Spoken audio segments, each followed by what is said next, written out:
Assalamualaikum warahmatullahi wabarakatuh. Alhamdulillah wa syukrulillah wa la hawla wa la quwwata illa billah. Asyhadu an la ilaha illallah wahdahu la syarikalah wa asyhadu anna sayyidana Muhammadan abduhu wa rasuluh.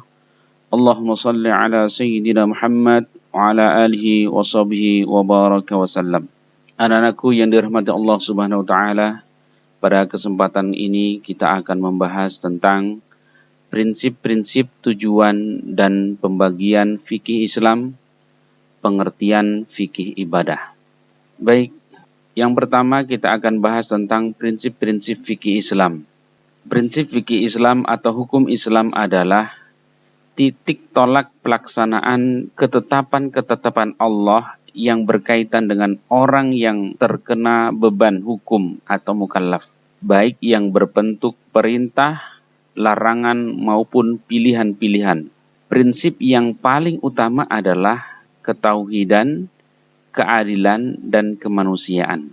Prinsip ketauhidan sebagai titik tolak ukur perbuatan manusia. Dengan prinsip ini, semua manusia dikumpulkan di bawah panji-panji kalimah at-thayyibah. La ilaha illallah. Sebagaimana dalam surat Ali Imran ayat 64, Allah Subhanahu wa taala berfirman, A'udzu billahi minasyaitonir rajim. Bismillahirrahmanirrahim. Qul ya ahlal kitab ta'alu ila kalimatin sawa'in bainana wa bainakum alla na'budu illallaha wa la nusyrika bihi syai'a wa la yattakhidha ba'duna ba'da arbabam min dunillah fa in tawallaw faqulu syhadu bi anna muslimun. Katakanlah Muhammad, wahai ahli kitab, marilah kita menuju kepada satu kalimat pegangan yang sama antara kami dan kamu, bahwa tidak kita menyembah selain Allah dan kita tidak mempersekutukannya dengan sesuatu pun, dan bahwa kita tidak menjadikan satu sama lain Tuhan-Tuhan selain Allah. Jika mereka berpaling, maka katakanlah kepada mereka, saksikanlah bahwa kami adalah orang muslim. Dengan prinsip ketauhidan, semua manusia memiliki hak yang sama untuk dapat berhubungan dengan Allah tanpa perantara. Karena Allah tidak pernah pandang bulu, sebagaimana ditegaskan dalam surat Al-Baqarah ayat 186. A'udzu billahi minasyaitonir rajim. Bismillahirrahmanirrahim. Wa idza sa'alaka 'ibadi 'anni fa inni qarib ujibu da'watad da'i idza da'ani falyastajibu li wal yu'minu bi la'allahum yarsyudun. Dan apabila hamba-hambaku bertanya kepadamu Muhammad tentang aku, maka sesungguhnya aku dekat. Aku kabulkan permohonan orang-orang yang berdoa apabila dia berdoa kepadaku. Hendaklah mereka itu memenuhi perintahku dan beriman kepadaku agar mereka memperoleh kebenaran. Dalam surat Al-Mu'min ayat 60, Allah Subhanahu wa taala berfirman, A'udzu billahi minasyaitonir rajim. Wa qala rabbukum ud'uni astajib lakum. Innal ladzina yastakbiruna an ibadati sayadkhuluna jahannama dakhirina. Dan Tuhanmu berfirman, berdoalah kepadaku, niscaya akan aku perkenankan bagimu. Sesungguhnya orang-orang yang sombong tidak mau menyembahku akan masuk neraka jahanam dalam keadaan hina dina. Prinsip-prinsip fikih atau hukum Islam yang dijadikan landasan ideal yaitu sebagai berikut.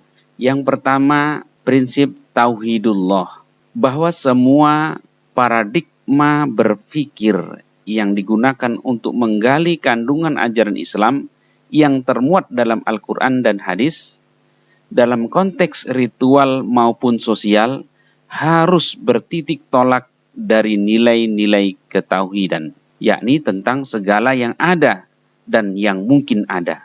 Bahkan yang mustahil ada adalah diciptakan oleh Allah Subhanahu wa taala. Maka kata Rabbul Alamin dapat dimaknakan bahwa Allah maha intelektual yang memiliki iradah atas segala sesuatu. Yang kedua, prinsip insaniyah. Prinsip kemanusiaan bahwa produk akal manusia yang dijadikan rujukan dalam perilaku sosial maupun sistem budaya harus bertitik tolak dari nilai-nilai kemanusiaan, memuliakan manusia dan memberikan manfaat serta menghilangkan kemudaratan bagi manusia. Ketiga, tasamuh, prinsip toleransi sebagai titik tolak pengamalan hukum Islam. Karena cara berpikir manusia yang berbeda-beda, satu sama lain harus saling menghargai dan mengakui bahwa kebenaran hasil pemikiran manusia bersifat relatif. Yang keempat, ta'awun, prinsip ta'awun atau tolong-menolong sebagai titik tolak kehidupan manusia sebagai makhluk sosial yang saling membutuhkan. Dan yang kelima, prinsip silaturahmi bainan nas sebagai titik tolak bahwa antara satu individu dan individu lainnya akan melakukan interaksi. Karena manusia adalah human relation yang secara fitrahnya menjadikan silaturahmi sebagai embrio terciptanya masyarakat. Prinsip ini disebut pula dengan prinsip ta'aruf. Yang keenam, prinsip keadilan atau al-mizan atau keseimbangan antara hak dan kewajiban sebagai titik tolak kesadaran setiap manusia terhadap hak-hak orang lain dan kewajiban dirinya. Jika ia berkewajiban melakukan sesuatu, ia berhak menerima sesuatu. Keduanya harus berjalan seimbang dan dirasakan adil untuk dirinya dan orang lain.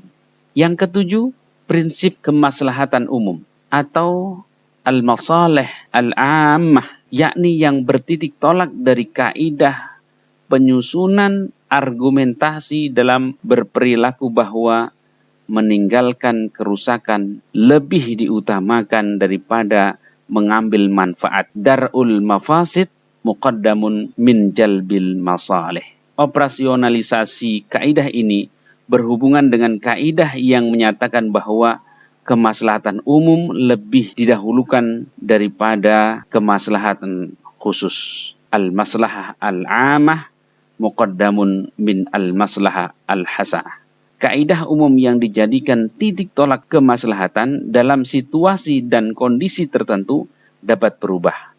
Sebagaimana dalam situasi emergensi atau darurat. Kaidah kemudaratan berpijak pada kaidah umum, yakni kemudaratan membolehkan berbuat sesuatu yang hukum asalnya dilarang. Ad-dararu yujalu dan ad-dararah tubihu al-mahdurat. Prinsip ketauhidan menghargai akal pada posisi yang serasi dengan wahyu dalam upaya meyakini keberadaan Allah. Hukum Islam seluruhnya diperuntukkan bagi orang yang berakal dan mau berpikir. Dalam suatu keterangan dikatakan bahwa agama itu untuk yang berakal dan tidak berlaku agama bagi orang yang tidak berakal. Karena fungsi akan membedakan dan memilih perbuatan yang baik dengan yang buruk, prinsip ketauhidan melahirkan prinsip akhlak al-karimah, yakni prinsip moralitas yang terpuji yang dapat menyucikan jiwa dan meluruskan kepribadian. Allah menggambarkannya dalam surah Al-Furqan ayat 63. Wa ibadur rahmanil ladzina yamshuna 'alal ardi hauna wa idza khatabahumul jahiluna qalu salama. Adapun hamba-hamba Tuhan yang Maha Pengasih itu adalah orang-orang yang berjalan di bumi dengan rendah hati, dan apabila orang-orang bodoh menyapa mereka dengan kata-kata yang menghina, mereka mengucapkan salam. Berikutnya tujuan fikih Islam. Asy-Syatibi mengatakan bahwa tujuan syariat Islam atau fikih dan atau hukum Islam adalah mencapai kemaslahatan hamba, baik di dunia maupun di akhirat. Kemaslahatan tersebut didasarkan pada 5 hal mendasar, yaitu memelihara agama atau hifdzuddin. Kedua, memelihara jiwa atau hifdzun nafs. Yang ketiga, memelihara akal atau hifdzul akli. Keempat, memelihara keturunan atau hifdzun nasal. Dan yang kelima, memelihara harta kekayaan atau hifdzul mal. Pengertian memelihara mempunyai dua aspek yang mendasar, yaitu sebagai berikut. Aspek yang menguatkan unsur-unsurnya dan mengokohkan landasannya yang disebut hifdzuddin min janibil wujud, seperti keimanan, mengucapkan dua kalimat syahadat, salat, puasa, zakat, dan ibadah haji. Hifdzun nafs min janibil wujud dan hifdzul akli min janibil wujud, seperti makanan, pakaian, dan tempat tinggal. Hifdzun nasal min janibil wujud, seperti aturan-aturan tentang pernikahan, dan hifdzul mal min janibil wujud, seperti kewajiban mencari rezeki yang halal dan aturan-aturan dalam bidang muamalah. Yang kedua, aspek-aspek yang mengantisipasi agar kelima hal tersebut tidak terganggu dan dijaga baik. Aspek ini disebut dengan hifdzuddin min janibil adam. Min janibil adam, seperti adanya hukum pidana atau jinayah. Dengan adanya aturan jinayah, setiap pelaku kejahatan akan diadili dan mendapatkan sanksi hukum dengan adil. Demikian pula kaitannya dengan pemeliharaan diri, pemeliharaan akal, pemeliharaan keturunan, dan pemeliharaan harta kekayaan. Tujuan hukum Islam dari aspek syar'i tersebut di atas tidak terlepas dari cita-cita untuk memperoleh kemaslahatan. Semua hukum Islam yang diproduk atas dasar kemaslahatan dapat ditinjau dari tiga segi. Yang pertama, kemaslahatan karena sesuai dengan petunjuk umum hukum Islam, meskipun tidak terdapat nas yang secara langsung dapat dijadikan dalil. Jika hal itu diperjuangkan, keberadaannya akan memberikan rasa aman dan damai bagi kehidupan manusia. Berikutnya, melihat sifat yang sesuai dengan tujuan syara yang mengharuskan adanya ketentuan hukum agar tercipta suatu kemaslahatan. Yang ketiga, melihat proses penetapan hukum terhadap suatu kemaslahatan yang ditujukan oleh dalil khusus. Maksudnya adalah kemaslahatan yang diciptakan diakui legalitasnya oleh salah satu tujuan syara. Tiga aspek di atas mencakup tiga istilah yang oleh Asy-Syatibi dikatakan sebagai al-maslahah al-mursalah, al-munasib al-mursal, dan istilah. 5 tujuan syara, maqasidus syariah yang kita jelaskan tadi bertitik tolak dari dalil Al-Quran dan As-Sunnah. Dalil tersebut secara fungsional merupakan qawaid kulliyah dalam menetapkan kulliyatul khams. Oleh karena itu, dalil yang digunakan diambil dari ayat-ayat makiyah yang tidak ada yang mansukh. Diperkuat oleh dalil-dalil yang diambil dari ayat-ayat madaniyah.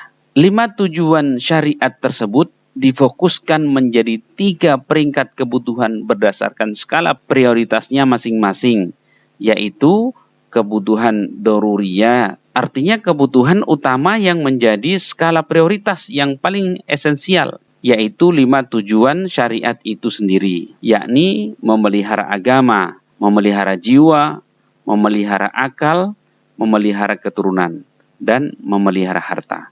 Adapun kebutuhan hajiyah bukan merupakan kebutuhan esensial, melainkan kebutuhan yang dapat menghindarkan manusia dari kesulitan hidup. Apabila kebutuhan hajiyat tidak terpenuhi, tidak akan mengancam terganggunya kebutuhan pokok tersebut, tetapi hanya akan menimbulkan kesulitan bagi mukallaf. Akan tetapi, karena mukallaf tidak sanggup memenuhi kebutuhan hajiyahnya dalam hukum Islam, ada keringanan yang disebut dengan rukhsah. Adapun kebutuhan tahsiniyah adalah kebutuhan yang menunjang peningkatan taraf hidup manusia dan martabatnya di mata Allah sesuai dengan ketaatannya. Aturan-aturan yang bersifat daruriyah dimaksudkan untuk menegakkan kehidupan manusia di dunia dan di akhirat. Kebutuhan hajiyah ditunjukkan untuk menghilangkan kesulitan di dalam pelaksanaannya karena hukum Islam tidak menghendaki kesulitan yang tidak wajar. Hukum Islam tidak menghendaki kesempitan pada manusia yang pada hakikatnya sebagai makhluk yang lemah. Al-insan ad-dhaifun. Hukum Islam yang berkaitan dengan kebutuhan tahsiniyah ditunjukkan untuk mengendalikan kehidupan manusia agar selalu harmonis, serasi, dan penuh dengan nilai-nilai estetika. Dengan demikian, terjaminlah manusia oleh perilaku atau akhlaknya yang terpuji. Kehidupan masyarakat pun terasa lebih damai dan sejahtera. Memelihara umat atau hifdzul ummah min janibil wujud merupakan tujuan syariat Islam yang berhubungan dengan memelihara jiwa, tetapi cenderung pada kepentingan politis. Dalam hubungannya dengan antar umat yang dilihat bukan kemaslahatan muslim secara individual atau keluarga, melainkan kemaslahatan muslim secara kelompok. Al-Quran tidak hanya melihat seorang muslim, melainkan sebagai umat, sebagaimana disebutkan dalam surah Al-Imran ayat 110. A'udzubillahi minasyaitonirrajim. Bismillahirrahmanirrahim. Kuntum khairu ummatin ukhrijat lin-nasi ta'muruna bil ma'rufi wa tanhauna 'anil munkar wa tu'minuna billah. Walau amana ahlul kitabi lakana khairan lahum minhumul mu'minuna wa aktsaruhumul fasiqun. Kamu umat Islam adalah umat terbaik yang dilahirkan untuk manusia karena kamu menyuruh berbuat yang ma'ruf dan mencegah dari yang munkar dan beriman kepada Allah. Sekiranya ahli kitab beriman, tentulah itu lebih baik bagi mereka. Di antara mereka ada yang beriman dan kebanyakan mereka adalah orang-orang yang fasik. Kemudian surat Yunus ayat 47. Walikulli ummatin rasulun fa idza jaa rasuluhum qudiya bainahum bil qist wa hum la yuzlamun. Dan setiap umat mempunyai rasul. Maka apabila rasul mereka telah datang, diberikanlah hukum bagi mereka dengan adil dan sedikit pun tidak dizalimi. Dua ayat di atas adalah dalil bahwa bukan sekedar hifdzun nafs yang harus dibangun, melainkan juga hifdzul ummah, karena kata-kata ummah banyak tersebar dalam Al-Quran. Kurang lebih 42 kali kata tersebut diungkapkan oleh Al-Quran. Isyarat Al-Quran terdapat persatuan dan kesatuan umat, hifdzul ummah min janibil wujud. Terungkap dalam surah Al-Mu'minun ayat 52. A'udzubillahi minasyaitonirrajim. Wa inna hadhihi ummatukum ummatan wahidah wa ana rabbukum fattaqun. Dan sungguh agama tauhid inilah agama kamu, agama yang satu, dan aku adalah Tuhanmu, maka bertakwalah kepadaku. Kemudian surat Al-Hujurat ayat 10. A'udzubillahi minasyaitonirrajim. Bismillahirrahmanirrahim. Innamal mu'minuna ikhwah fa aslihu baina akhwaykum wattaqullaha la'allakum turhamun. Sesungguhnya orang-orang mukmin itu bersaudara. Karena itu damaikanlah antara kedua saudaramu yang berselisih dan bertakwalah kepada Allah agar kamu mendapat rahmat.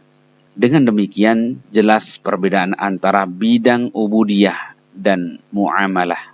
Yakni yang pertama adalah tauqif, sedangkan yang kedua umat manusia diberikan kebebasan untuk mengatur teknisnya sepanjang tidak ada larangan. Kemudian berikutnya pembagian fikih Islam. Pembagian fikih menurut objeknya sebagai berikut. Yang pertama, hukum-hukum yang mengatur hubungan manusia dengan Sang Pencipta seperti salat, puasa, haji, zakat, dan lainnya yang disebut sebagai ibadah mahdhah.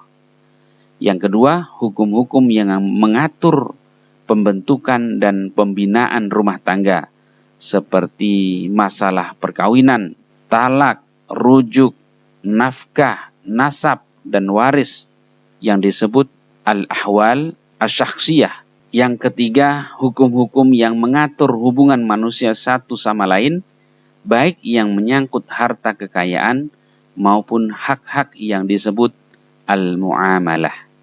Yang keempat, hukum-hukum yang mengatur hubungan hakim atau penguasa dan rakyatnya secara timbal balik. Hal ini disebut oleh sebagian ulama al-ahkam as-sultaniyah atau as-siyasah asy-syar'iyyah. Yang kelima, hukum-hukum yang mengatur saksi hukum bagi penjahat atau uqubat, yakni mengatur tertibnya dan ketentramannya manusia. Tergolong ke dalam kajian hukum pidana Islam atau al-jinayah. Yang keenam, hukum-hukum yang mengatur hubungan negara dengan negara, seperti masalah perjanjian, perdamaian, dan peperangan, yang disebut as-siyar atau as-siyasah ad-dauliyah, al-huquq ad-dauliyah. Ketujuh, hukum-hukum yang mengatur norma-norma atau akhlak, masalah baik buruk, dan sebagainya yang disebut al-adab. Pembidangan fikih Islam atau hukum Islam, sebagaimana kita sudah jelaskan tadi, pada dasarnya berkaitan dengan dua kajian umum yang sebelumnya telah diuraikan. Pertama, kajian perilaku manusia yang berhubungan dengan ibadah, yakni tata cara berkomunikasi antara manusia dan Allah Subhanahu wa Ta'ala melalui berbagai media yang telah ditetapkan oleh dalil-dalil yang kuat, pasti, dan jelas. Kedua, kajian yang berkaitan dengan perilaku manusia dalam melakukan komunikasi dengan sesama manusia dan makhluk Allah lainnya menurut ukuran akal yang sehat, sebagaimana manusia diberi tuntunan oleh Allah tentang tata cara memelihara binatang ternak, menyembelih, bercocok tanam, dan sebagainya. Dengan dua kajian umum di atas, pembidangan fikih dapat dikembangkan dengan kesimpulan bahwa bidang ibadah atau fikih ibadah mengkaji materi yang berkaitan dengan thaharah atau bersuci, salat, puasa, dan ibadah haji. Yang kedua, bidang muamalah yang disebut fikih muamalah mengkaji masalah perniagaan atau at-tijarah atau jual beli atau al-bai', masalah perkawinan, fikih munakahat, masalah kewarisan atau fikhul mawaris, masalah pidana atau fikhul jinayah, masalah perdata atau fikhul muamalah. Secara khusus kajiannya menitik beratkan pada bab perniagaan, syirkah, mudharabah, murabahah, ijarah, dan sebagainya. Bahkan masalah zakat, wakaf, hibah, sedekah digolongkan sebagai kajian keperdataan. Masalah politik atau fikhu siyasah, dusturiyah, siyasah dauliyah, siyasah maliyah.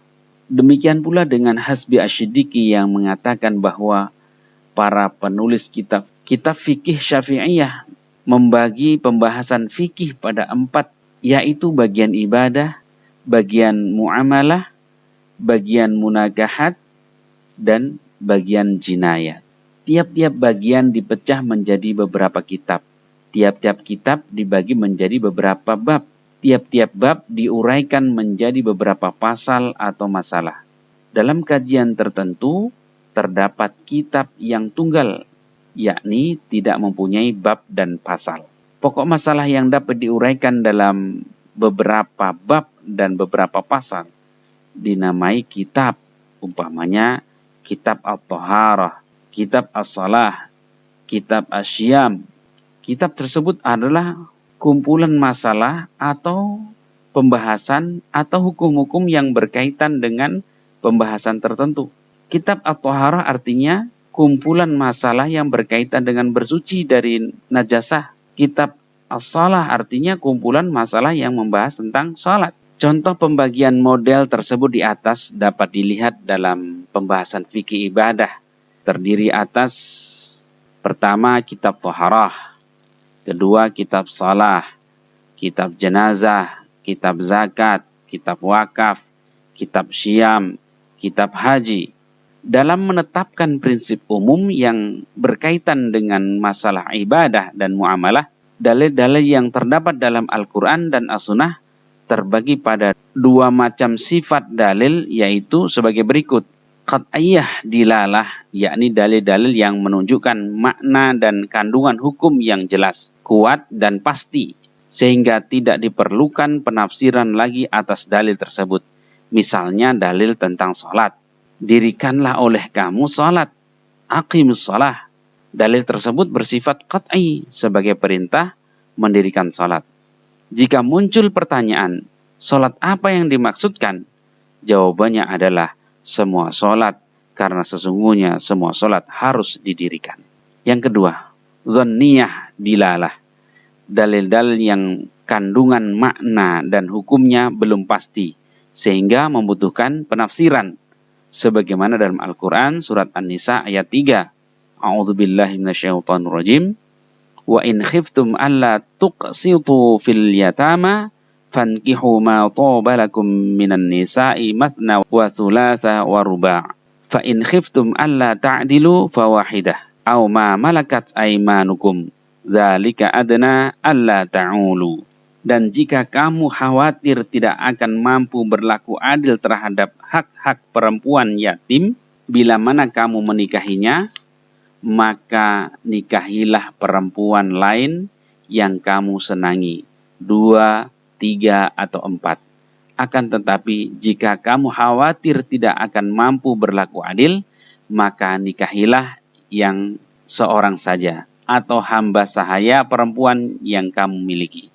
Yang demikian itu lebih dekat agar kamu tidak berbuat zalim, tidak berbuat aniaya. Dari ayat di atas muncul pertanyaan, apakah poligami itu diwajibkan oleh Allah karena ayat itu menggunakan kalimat perintah, fankihu? Jika asal dari perintah itu wajib, maka suami wajib melakukan poligami. Tentu saja, ayat tersebut dikategorikan sebagai ayat yang dhanni dilalah, karena ahli tafsir akan mengatakan bahwa yang dimaksud dengan perintah poligami bukan poligaminya yang wajib, melainkan berlaku adil. Oleh karena itu, dapat dilihat hasilnya, dalil yang dhanni akan membuahkan penafsiran yang berbeda meskipun ayatnya sama. Berikut pembagian fikih Islam, materinya berbeda-beda, tetapi substansinya sama. Oleh karena itu, dapat disimpulkan bahwa fikih Islam terbagi dua macam, yaitu fikih ibadah yang menjelaskan rukun dan syarat penghambaan manusia sebagai hamba kepada Allah Subhanahu wa taala sebagai Khalik.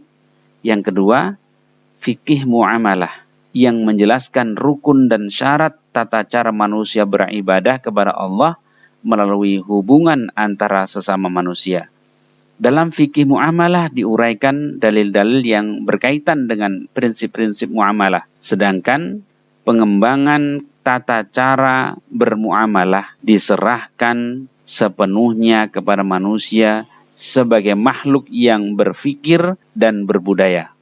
Sepanjang tidak melanggar prinsip-prinsip Islam, hukumnya dibolehkan atau mubah. Dalam fikih muamalah terdapat fikih-fikih yang jumlahnya sangat banyak dan variatif sepanjang berhubungan dengan perilaku duniawi manusia. Di antaranya adalah fikih siyasah, yakni berkaitan dengan politik dan ketatanegaraan dalam Islam, yakni siyasah dusturiyah, siyasah maliyah, siyasah dauliyah, siyasah qadaiyah, dan sebagainya. Yang kedua, fikih munakahat berkaitan dengan perkawinan. Ketiga, fikih jinayah berkaitan dengan hukum pidana Islam. Keempat, fikih iktisadiyah dan sebagainya. Fikih ibadah adalah pemahaman mendalam terhadap nas-nas yang terdapat dalam Al-Quran dan As-Sunnah yang berkaitan dengan rukun-rukun dan syarat-syarat yang sah tentang penghambaan diri manusia kepada Allah Subhanahu wa taala. Dalam fikih ibadah dikaji berbagai sistem ibadah hamba kepada Allah yaitu tentang wudu, tayamum, istinja, mandi janabat, salat, zakat, puasa, haji, dan dalil-dalil yang memerintah melaksanakannya yang dimaksud yang datang dari Rasulullah Shallallahu Alaihi Wasallam. Dibicarakan pula perihal perbuatan yang membatalkan ibadah, misalnya yang membatalkan salat, puasa, haji, dan sebagainya. Dengan fikih ibadah, pelaksanaan ibadah dibimbing oleh dua hal mendasar, yaitu sumber-sumber dalil yang sahih agar ibadah hamba tidak keluar dari tuntunan Al-Quran dan As-Sunnah. Yang kedua, penertiban dan pendisiplinan praktik ibadah dengan mengikuti pemahaman para ulama yang digali dari dalil-dalil yang terperinci. Baik, berikutnya pengertian ibadah. Pada uraian yang terdahulu telah kita bicarakan secara panjang dan lebar tentang pengertian fikih Islam, hukum Islam, tentang pengertian fikih Islam, hukum Islam, syariat, dan tasyri'. Karena kita membahas tentang fikih ibadah, kata ibadah perlu didefinisikan. Apa sebenarnya makna ibadah? Kata ibadah menurut bahasa artinya taat. Taat artinya patuh, tunduk dengan setunduk-tunduknya. Artinya mengikuti semua perintah dan menjauhi semua larangan yang dikehendaki oleh Allah Subhanahu wa taala. Karena makna asli ibadah itu menghamba. Dapat pula diartikan sebagai bentuk perbuatan yang menghambakan diri sepenuhnya kepada Allah Subhanahu wa taala. Dalam kitab Al-Hidayah dikatakan bahwa al-ibadatu hiya at-taqarrubu ila Allah taala bi imtithali awamirihi wajtinabu nawahihi wal amalu bima adana bihi syari'. Ibadah adalah mendekatkan diri kepada Allah Subhanahu wa taala dengan cara melaksanakan semua perintahnya dan menjauhi semua larangannya, serta beramal sesuai dengan izin dari pembuat syariat. Dikatakan pula bahwa makna ibadah, al-ibadatu hiya ta'atullahi bi imtithali ma amarallahu bihi ala alsinatir rasul. Ibadah ialah taat kepada Allah dengan cara melaksanakan segala perintah Allah melalui ucapan para rasul. Muhammad bin Abdul Wahhab mengatakan bahwa al-ibadatu ismun jami'un likulli ma yuhibbuhullahu wa yardahu minal aqwali wal a'malidh dhahirati wal batinati. Ibadah adalah konsep untuk semua bentuk perbuatan yang dicintai dan diridhoi oleh Allah Subhanahu wa taala dari segi perkataan dan perbuatan yang konkret atau nyata dan yang abstrak atau tidak nyata atau tersembunyi. Konsep ibadah menurut Abdul Wahhab adalah konsep tentang seluruh perbuatan lahiriah maupun batiniah, jasmani dan rohani yang dicintai dan diridhoi Allah Subhanahu wa taala. Ibadah juga diartikan sebagai hubungan manusia dengan yang diyakini kebesaran dan kekuasaannya. Jika yang diyakini kebesaran adalah Allah, artinya menghambakan diri kepada Allah. Sedangkan jika yang dimaksud yang maha besar itu setan, ibadahnya kepada setan. Dengan demikian, dilihat dari tujuan penghambaannya, ibadah itu dibagi dua, yakni ibadah kepada Allah dan ibadah kepada setan. Dalam surat Al-Fatihah ayat 5, Allah Subhanahu wa taala berfirman, A'udzubillahi minasyaitonirrajim, Iyyaka na'budu wa iyyaka nasta'in. Hanya kepada Engkau kami menyembah dan hanya kepada Engkau kami mohon pertolongan.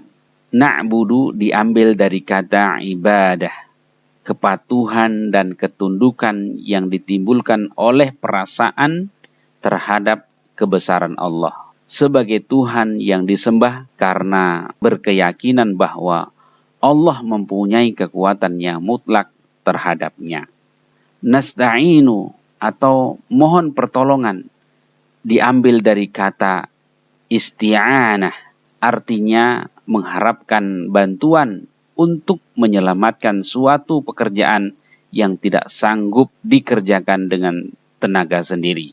Dalam surat Yasin, Allah Subhanahu wa taala berfirman, "Alam a'had ilaikum ya bani Adama alla ta'budu syaitan innahu lakum aduwwum mubin." Bukankah aku telah memerintahkan kepadamu wahai anak cucu Adam agar kamu tidak menyembah setan. Sungguh setan itu adalah musuh yang nyata bagimu. Kalimat Allah ta'budu syaitan dapat dipahami bahwa ibadah itu ditunjukkan kepada dua objek, yaitu ibadatullah, yakni beribadah menghamba diri kepada pencipta manusia dan seluruh alam jagat raya ini, dan ibadah kepada setan, yaitu menghamba diri, tunduk dan patuh kepada ajakan setan yang terlaknat. Ibadah dapat diartikan sebagai ketaatan kepada Allah atau ketaatan kepada setan. Dengan demikian, orientasi kehidupan manusia sebagai hamba Allah pada praktiknya tidak selalu ditujukan kepada Allah, yang semata-mata mengharapkan keridhaan Allah. Tetapi dalam jumlah yang cukup banyak, hamba yang perilakunya berorientasi kepada setan. Pola kehidupan setan yang cenderung merugikan diri sendiri dan merugikan orang lain. Beberapa pendapat mengenai pengertian ibadah adalah sebagai berikut. Ulama Tauhid mengartikan ibadah dengan beberapa pengertian. Pertama, ibadah dapat diartikan sebagai tujuan kehidupan manusia, sebagai bentuk dan cara manusia berterima kasih kepada pencipta, sebagaimana terdapat dalam surat Az-Zariyat ayat 56. A'udzubillahi minasyaitonirrajim. Bismillahirrahmanirrahim. Wa ma khalaqtul jinna wal insa illa liya'budun.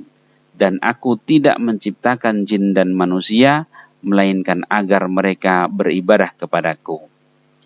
Yang kedua, ibadah diartikan sebagai bentuk mengesahkan Allah dan tidak ada sesuatu yang menyerupainya, sehingga hanya kepada Allah beribadah, sebagaimana terdapat dalam surat An-Nahl ayat 36. A'udzubillahi minasyaitonirrajim. Walaqad ba'atsna fi kulli ummatir rasula an i'budullaha wajtanibut taghut. Faminhum man hadallahu wa minhum man haqqat alaihi dhalalah. Fasiru fil ardi fanzuru kaifa kana aqibatul mukadzibin. Dan sesungguhnya kami telah mengutus Rasul untuk setiap umat untuk menyerukan, sembahlah Allah dan jauhilah taghut itu. Kemudian di antara mereka ada yang diberi petunjuk oleh Allah dan ada pula yang tetap dalam kesesatan. Maka berjalanlah kamu di bumi dan perhatikanlah bagaimana kesudahan orang yang mendustakan rasul-rasul. Semua bentuk objek yang disembah manusia selain Allah merupakan taghut, jalan setan yang mengajak ke dalam siksa api neraka. Mengesahkan Allah artinya mengagungkan dan meyakini ketunggalannya, serta menghinakan diri kita dan menundukkan jiwa kepadanya.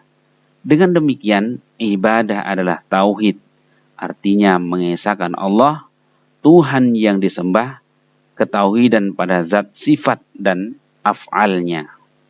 Yang ketiga, ibadah diartikan sebagai upaya menjauhkan diri dari berbuat syirik, sebagaimana firman Allah Subhanahu wa taala dalam surat Al-Isra ayat 23. A'udzubillahi minasyaitonirrajim. Bismillahirrahmanirrahim. Wa qada rabbuka alla ta'budu illa iyyahu wa bil walidaini ihsana. Dan Tuhanmu telah memerintahkan agar kamu jangan menyembah selain Dia dan hendaklah berbuat baik kepada ibu bapa. Berikutnya, ibadah artinya membedakan kehidupan ilahiyah dengan penganut agama selain Islam dan dengan orang-orang yang musyrik. Sebagaimana disebutkan dalam surat Al-Kafirun ayat 3. A'udzubillahi minasyaitonirrajim. wala antum 'abiduna ma a'bud, dan kamu bukan penyembah apa yang aku sembah. Berikutnya ulama akhlak. Menurut Hasbi Ash-Shidiki mengartikan ibadah sebagai berikut. Pertama, melaksanakan semua perintah Allah dalam praktik ibadah jasmaniyah dan rohaniyah dengan berpegang teguh pada syariat Islam yang benar. Ibadah dalam arti taat sepenuhnya jiwa dan raga. Al-amalu bi-ta'atil badaniyati wal qiyamu bisyara'i'. Mengerjakan dengan penuh ketaatan jasmaniyah dan menegakkan amal-amal dengan syariat. Dalam perspektif ilmu akhlak, ibadah merupakan potret moralitas hamba Allah yang tunduk dan patuh kepada semua perintahnya dengan melaksanakan ibadah jasmaniyah yang dibenarkan oleh syariat. Misalnya, perintah mendirikan salat, maka pelaksanaannya menggunakan unsur jasmaniyah yang didasarkan pada keyakinan kepada Allah. Dalam pelaksanaan salat harus mengikuti petunjuk Al-Quran dan As-Sunnah, mulai dari takbiratul ihram sampai dengan mengucapkan salam terakhir. Kedua, pencarian harta duniawi halal. Yang kedua, ibadah diartikan sebagai pencarian harta duniawi yang halal. Al-ibadatu asyratu ajza'in, tis'atun minha fi talabil halal. Ibadah itu 10 suku, 9 suku darinya terletak dalam mencari harta yang halal. Yang ketiga, ulama tasawuf mengartikan ibadah sebagai berikut. Pertama, ketundukan mutlak kepada Allah dan menjauhkan diri dari ketundukan pada hawa nafsu. Fi'lul mukallafi ala khilafi hawa nafsihi ta'ziman li rabbih. Perbuatan mukallaf yang bertentangan dengan hawa nafsunya untuk mengagungkan kepada Tuhannya. Kedua, ibadah diartikan perbuatan yang menepati janji, menjaga perbuatan yang melewati batas-batas syariat Allah, dan bersabar menghadapi musibah. Ketiga, beribadah berarti mengharap keridhaan Allah, mengharapkan pahalanya, dan menghindarkan diri dari siksanya. Ketiga, ibadah diartikan sebagai upaya mewujudkan kemuliaan rohani yang diciptakan dalam keadaan suci.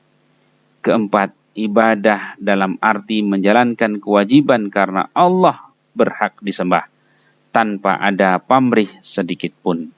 Dari pendapat di atas tampak bahwa ibadah apabila dilihat dalam perspektif tasawuf terdiri atas 3 macam bentuk.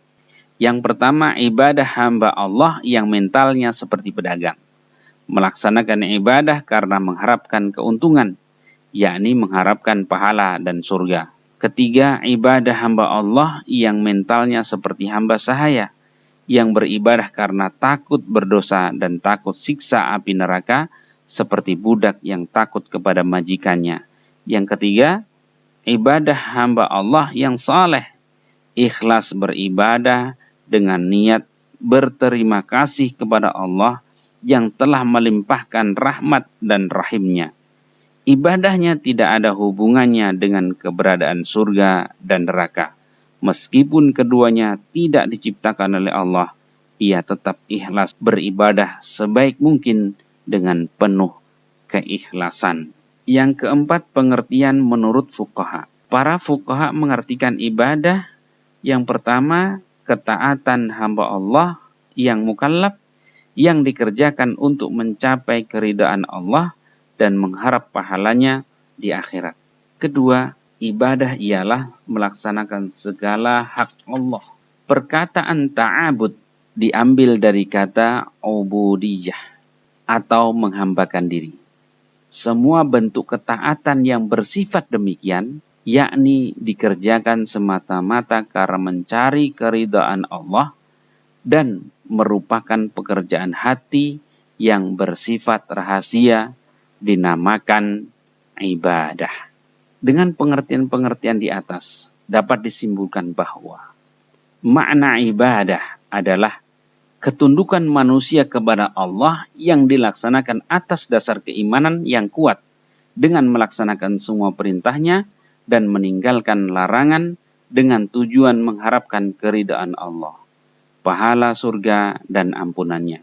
Beribadah kepada Allah haruslah dilaksanakan dengan ikhlas, dan ikhlas merupakan pekerjaan hati yang bersifat rahasia. Dengan demikian, pengertian fikih ibadah adalah pemahaman ulama terhadap nas-nas yang berkaitan dengan ibadah hamba Allah dengan segala bentuk hukumnya yang mempermudah pelaksanaan ibadah baik yang bersifat perintah, larangan maupun pilihan-pilihan yang disajikan oleh Allah dan Rasulullah Shallallahu Alaihi Wasallam. Demikian pembahasan tentang fikih ibadah. Demikian pembahasan tentang fikih ibadah sesi 2. Mudah-mudahan bermanfaat untuk kita semuanya. Billahi taufiq wal hidayah. Wassalamualaikum warahmatullahi wabarakatuh.